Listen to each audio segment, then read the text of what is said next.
කෙල්ලට කඩුල්ල පනින්නට නොහැක. සිදු වූ දේ සිතා ගන්නට බැරිය. තමා අකමැති පුද්ගලයෙකු වුවද තමාට කරන ආදරය සිතා ගත නොහැක. නමුත් ඒ ආදරයද දිනුක ආදරය කරන්න නොදනී. කෙතරම් ආදරයක් හිතේ තිබුණද ඒ ප්‍රකාශ කරන ආකාරය අනුව අනික අයට දක්වන රුචිකත්වය වැදගත් නොවේද? ආදරය යනු රැකිය යුතු, පරිත්‍යාග කළ යුතු සහ ඇදහිය යුතු දෙයකි. ආනේ මගේ දුව ඔයා ආවද? පරක්කු වුණා පුතේ මට අද. ධෝනි මොකද පුතේ? අනේ අම්මේ. ඇයි දෙයියෝ මේ අතේලේ? නෑ අම්මා ඒක පොඩි සනුකි සියල්ල මවට පැහැදිලි කළාය. පුතේ බලන් ඉඳලා බෑ. අපි යමු ජයවර්ධන මහත්තයා හම්බ වෙන්න මේ දැම්ම. ඕන නෑ අම්මේ තව ප්‍රශ්න විතරයි. මෙන්න මෙහෙ එන්නකෝ. රමණී තම දියණියගේ අතින් ඇදගෙනම ජයවර්ධන මහතාගේ නිවසට ගියාය. දිනුක එළියේ සිමෙන්ති බංකුවේ ඔළුව අත් දෙක ගසාගෙන සිටිනු දැකි සනුකි ගැස්සුනේ බයටය. සයිමන් අයියා මට මහත්තයා හම්බ වෙන්න ඕන මේ දැම්ම. වරෙන් නංගි මහත්තයා ඉන්නවා. සයිමන් යමක් දන්නා බව ඈට සිතිණි. සයිමන් ඔය රමණී නංගිට එන්න කියන්න මෙහෙට. ඒ ජයවර්ධන මහතාය. ඵලයන් නංගි මහත්තයා ඔක්කොම දන්නවා. ජයන්ත සිද්ධිය දැකලා ඇවිත් කිව්වා. උඹට කියන්න දෙයක් තීවි කියලා මම හිතන්නේ. රමණී සහ දුව විසල් ගේ තුලට වී සිටගත්තාය. පුතාගේ අම්මා අන්න අර හාදයට එන්න කියන්න. ඉඳගන්නකො නංගි ඉඳගන්න දුව. පුතා මෙන්න තාත්තා කතා කරනවා ඉක්මනට එන්න. නංගියේ මම සේරම දන්නවා. මම කවදාවත් අපේ පුතාට ලොකු දෙනකින් කසාදයක් කරලා දෙන්න හිතලා නෑ. මම කැමති දුවව අපේ පුතාට යෝජනා කරන්න. නංගි කල්පනා කරලා කියන්න. අපි කැමති වුණත් මේ ළමයා කැමති වෙන්න එපැයි. දිනුකට තම පියාගේ කතාබහ නොඇසුනාම නොවෙයි. රමණීට අදහාගත නොහැක. මම මේ කෙල්ල දැන් ඇදගෙන ආවේ මේ දේ කියන්න. ඒත් මහත්තයා කසාද කතා කරන්නේ. දිනුක සාලේ දොර ළඟට ආ විගසම මෙහෙට ඇවිත් ඉඳගන්නවා. තමුසෙ කියපු කාරණා එක්කන් මම තමුන්ගේ තාත්තා විදිහට රමණී නංගිගෙන් ඇහුවා. එයාලා කියන දේකට තමුන් එකඟ වෙන්න ඕන. සනුකීගේ අත දිහා දිනුක බලා උන්නේ වේදනාවෙනි. මහත්තයා කෙල්ලට තාම කසාද බඳින වයසක් නැහැ මහත්තයා. රමණීට කතා ඉවර කරන්නට වූයේ නැත. මහත්තයා මම දිනුක මහත්තයට කැමති නෑ. මම ඒක 100 පාරක් කියලා ඇති. ඒත් අහන්නේ නැතුව ඇවිත් මට මෙහෙම කරදර කරන එක හරිද? මම ගෑනු ළමෙක් මටත් කියලා ආත්ම ගරුත්වයක් තියෙනවා. මම අකමැත්තෙන් ඉඳින් මෙහෙම හැසිරෙනවා නම් මම කසාද බැන්දොත් මාව මරයි. මේ ලෝකෙ ඉන්න අන්තිම මනුස්සයා දිනුක මහත්තයා වුණත් මම නම් බඳින්නේ නෑ. එසේ කියාගෙන යන්නට හැරි අඩි 2ක් යන්නට වූයේ නැත. දිනුක සනිගව අල්ලා ගත්තාය. ඇයව අසල කාමරයට ඇදගෙන ගොස් අගුල්ලා ගත්තේ නිමේෂයකිනි. සිදු වූ දේ සිතා ගන්නට බැරිය. සනුකිව බිත්තියට තද කරගත් දිනුක ඔයා තාම මට අකමැති. ඒ ඇයි? මම ඔයාට මෙච්චර ආදරේ නිසාද කියනවා. දොරට ගසමින් රමණී සහ අනෙක් අය කෑ ගසන හඬ ඇසුනද දොර අරින්නට තියා ඒ ළඟට ලං වෙන්නට හෝ සනුකිට නොහැක. සනුකිගේ මුවටම ලං කරගත් මුහුණෙන් ඔහු අසද්දී ඈ ඉවත බලා ගත්තාය. ඇයි කියනවා මට තමුස මෙච්චර අකමැති? මම මිනිස්සෙක් වගේ පේන්නේ නැද්ද? මගේ ආදරේ මදිද? නැත්නම් තමුසට ඕන මාව පිස්සෙක් කරන්නද? කතා කරනවා සනුකි කතා කරනවා. දිනුක කෑ ගැහුවත් වචනයක් කතා නොකළ කාමරයෙන් පැන ගන්නට මාර්ගයක් සොයමින් සිටියේ දඩයක්කරුවෙකුට හසු වූ හාවෙකුමෙනි. සනුකිව අතහළ දිනුක මේසේ මත වූ මල් පෝච්චිය බිම ගැසුවාය. සනුකි කන් දෙක වසාගත්තේ බියටය.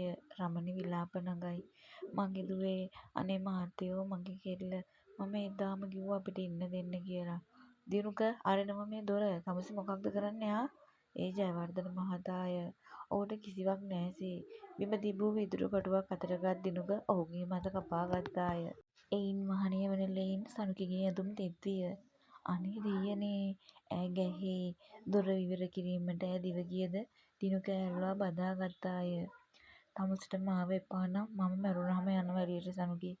ඔයාට මාව තේරෙන්නේ නෑ සනුකි. මගේ ආදරේ තේරෙන්නේ නෑ. ඔයා කවදාවත් තේරුම් ගන්න උත්සාහ කළේවත් නෑ. ඔයා නැත්තම් මම මැරෙන එක හොඳයි. ඔහු පිස්සුවෙන් මෙන් කියවයි. ඔහුගේ අතින් ගලනා ලේ සුදු පාටට රතු පාටින් පාට කරමින් ගලා යයි. අනේ මහත්තයා මේ දොර කඩන්න. ඉක්මනින් දිනුක මහත්තයා අත කපා ගත්තා. අනේ මහත්තයා මගේ දරුවා මහත්තයා. සයිමන් මේ දොර කඩන්න. ඉක්මනින් සයිමන් ඉක්මනින්. ජයවර්ධන මහතා කෑ ගැසීය. මගේ රත්තරන් මම නිසා ඔයාට තුවාල වුණා නේද? මට දුකයි. මාව බේරගන්න එපා මැනික. ඒක ඔයාටම කරදරයක් වෙයි පස්සට. මට සමාවෙන්න ඔයාගෙද තුවාල කරාට. මම හිතලා කළේ නෑ. යතුර අතේ තිබුණා කියලා කේන්තිය නිසා අමතක වුණා මැනික. මේ ආත්මේ ඔයා හිතන විදිහට මට හැඩගැහෙන්න බැරි වුණත් ලබන ආත්මේ ඔයා ප්‍රාර්ථනා කරන ජාතියේ කොල්ලෙක් වෙලා මම එන්නම්. මාව බේරගන්න එපා සනුකී.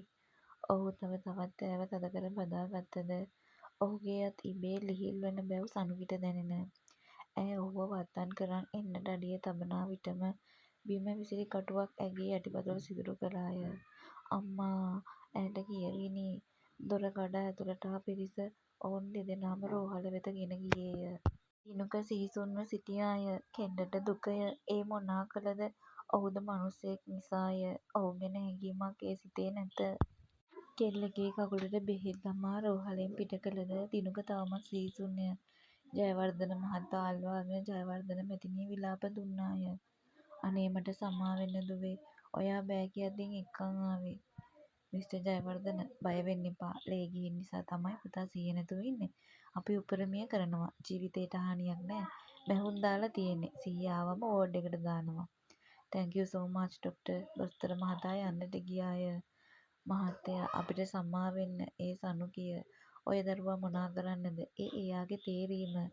ඔය දරුවා අම්මත් එක්කන් ගෙදර යන්න. වාහනේ එළිය ඇති. ඔයාලව ඇරලා රමණී ජයවර්ධන මැතිණිය අල්වාගෙන අපිට සමාවෙන්න නෝනා. කවුරුත් නොහිතපු දෙයක් මේ වුණේ. ඒ දරුවා හරිම අකීකරු දරුවෙක්. මගේ වරද. එයාට දෙයක් නැති වුණාම දරාගන්න උගන්නන්න මට බැරි වුණා රමණී නංගි. රමණීටද දුකය.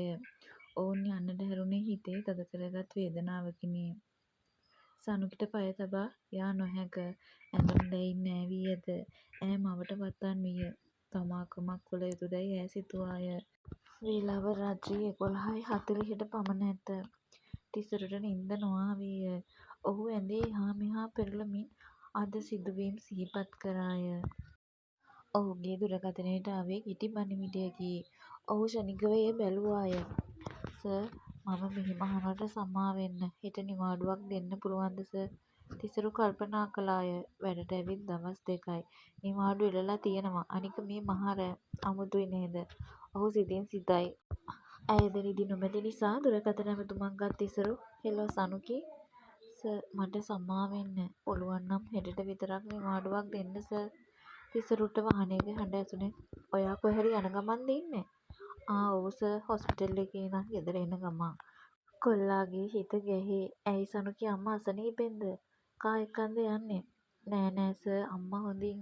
මගේ කකුල කැපුණ නිසා බෙහෙත් දාන්න ආවේ. කොල්ලාගේ පපුව ගිනිගෙන ගියාය. ඇයි සනුකි ඔයාට මොකද වුනේ? වීදුරු කටුවක් ඇනුණා සර්. ඇවිදින්න අමාරුයි. ඔහු කල්පනා කළයි. මම රෑ ගෙවා ගන්නේ හරිම අමාරුවෙන්. හෙට නිවාඩු දීලා බෑ. මම නොබලා ඉන්නේ කොහොමද ඔයාව? සනුකි ඔයා වැඩට එන්න. මොකද ඇවිත් දවස් දෙකයිනේ. මම වාහනයක් එවන්නම්. මට ඇඩ්‍රස් දාලා තියන්න. කම්පැනි එකේ රූල්ස් තියෙනවා. ඒ නිසා ඇවිත් යන්න එන්න. මම නිවාඩු අරන් දෙන්නම්. කොල්ලාට අවශ්‍යයි දැකීමටය. හරි සර්. සනුකි ඔයිට වඩා පරිස්සමෙන් වැඩ කරන්න. ඔහු දුරකථනය විසන්ධි කළේ මගේ දෙයියෝ ඔයාව බලන්න තිබුණා නම් සිතානය.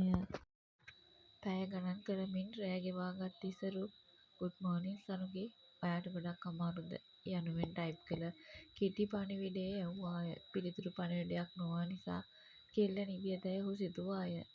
ඈ නිදන්නේ කෙසේද? දිනුක තම අත කපාගත් ආකාරයට ඇයට මැවි මැවී පෙනෙන්නට විය. ඒ ඔහුට අනුව ආදරේ වුවද ඈ ඒ ආදරය පිළිකුල් කළාය. ඒ ඔහුගේ හැසිරීම නිසාවෙනි. ඔහුගේ ප්‍රචණ්ඩකාරී ක්‍රියා නිසා ඈ ඔහුට බිය විය. අනේ දෙයියනේ දිනුක මහත්තයට කරදරයක් නම් වෙන්න එපා. ඈ සිතින් දෙවියන්ට ප්‍රාර්ථනා කළාය. පසුදෑ උදෑසන කෙල්ල වැඩට යාම ගැන රමණී සිටියේ කෝපයෙනි.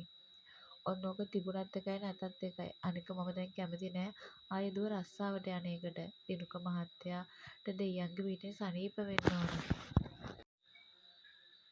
ඒ මොක වුණත් ඔයාට ඔහොම දෙයක් කරන්න බැරි නෑ.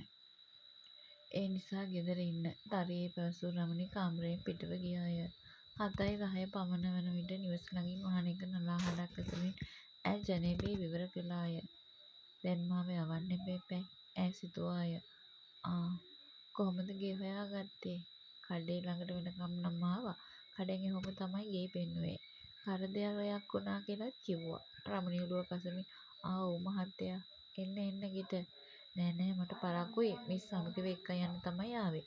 මහත්තයෝ දුවට ඇවිදින්න අමාරුයි. රමණී පවසන විටම ගුඩ් මෝනිං යසවර්ධන මාමේ. චුට්ටක් ඉන්න. ආ හරි මිස්. යසවර්ධනගේ දුරකථනය නාද විය. ඒ තිසරුය. හලෝ පොඩි සර් කියන්න.